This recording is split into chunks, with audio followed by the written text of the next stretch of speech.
Alright guys, thank you very much for tuning into this video, and pretty much what we're going to do is we're going to go ahead and analyze the footage of Dababy in Walmart defending himself and his family. But before I do, I just want to go ahead and talk about the person who actually went about searching this information and putting it out. And I just want to let you guys know that when you guys see articles talking shit about artists and stuff like that, it's good to know who the person is behind the article and what their history is. The person behind this article is Cheyenne Roundtree.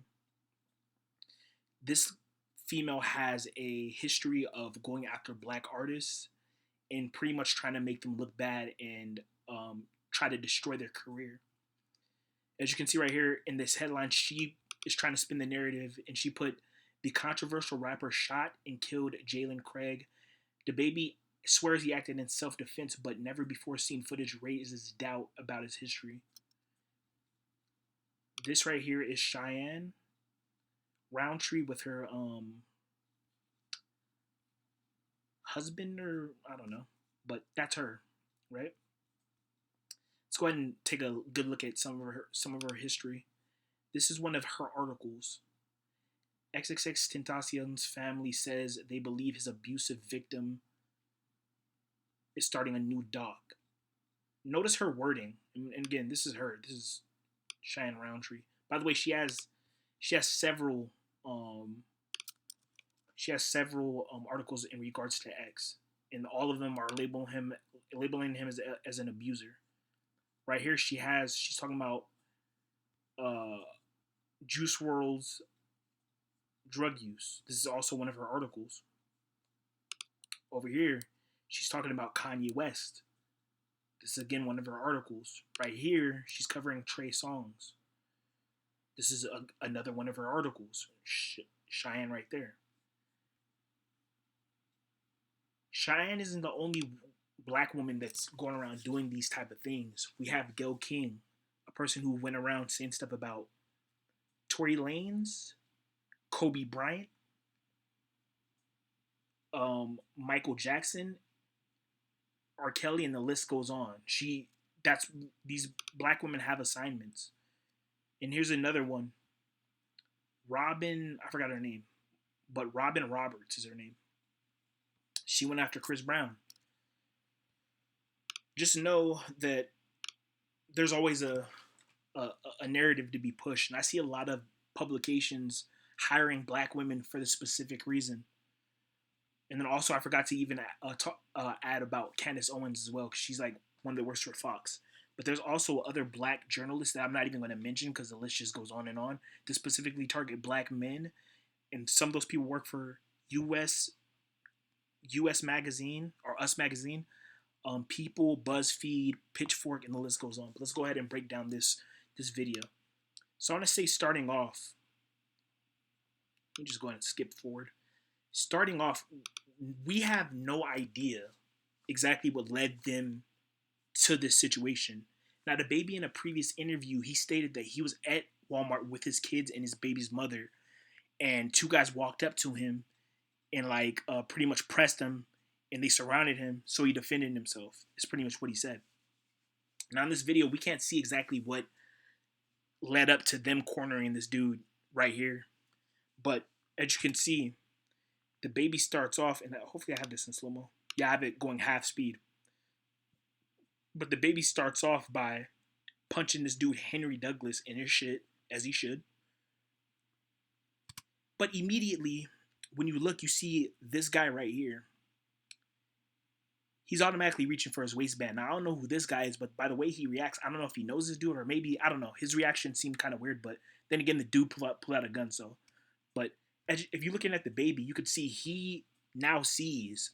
Dababy now is looking in this dude's direction. He sees him with this reaching on his waist, and Dababy keeps his eye contact on this guy the entire time. He's not taking his eye off this dude. Dababy sees this dude reaching for his weapon. Dababy can't even do this nigga any type of way because this dude has his gun out. Clearly a gun. I have to break this down because people on Twitter is, they acting like they blind or something. So as this is happening and they move towards this main aisle right here, this guy pops out, and as you can see, the baby's baby mother pops out, who we couldn't see in the beginning, which to me corroborates, even though we haven't seen the main footage, and I'm guessing the main footage is going to come because unfortunately Chanel, whatever her name is, Cheyenne Roundtree, she edited the footage, and based on her claims, she's kind of making whatever police department handled this in North Carolina, she's making them look bad. So they're going to have to come out with the full footage, I believe. Unless they're trying to make, unless they too have something against Dababy and they want to end up arresting him and trying to retry him for this. You know, you never know. Rap police, you never know. But yeah, you see her, she comes back out. And to me, that kind of corroborates with Dababy's story because he told her to get his son and his daughter out of the way of that. But they walk down the main aisle, and she checked back, by the way.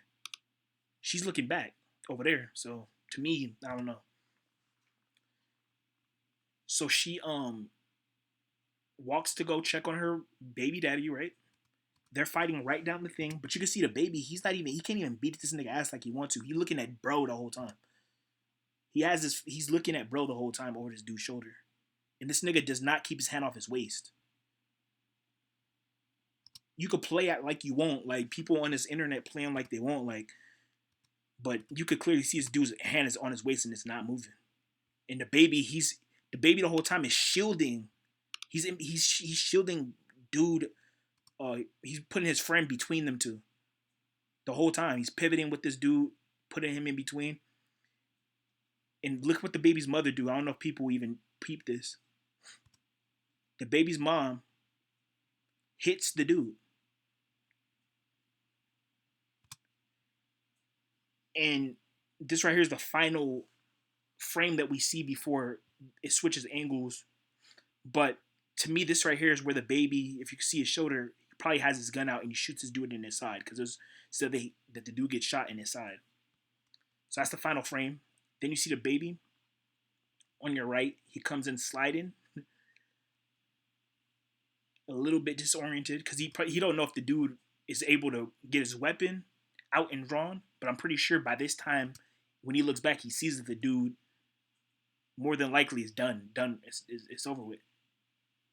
Adrenaline rushing. He starts yelling a little bit. Walking around pacing. Yelling. Yeah, nigga. You feel me? Like. And he got on his phone and I'm sure he called his lawyer. But yeah, to me, I see nothing wrong here. I see no. Again, like I said, I understand what the media tries to do. I understand that when people, they're people with their emotions and their intentions and their, with their intentions trying to paint certain narratives a certain way. You don't know. A lot of people don't even think to try to know what these people, what their motives are. You feel me?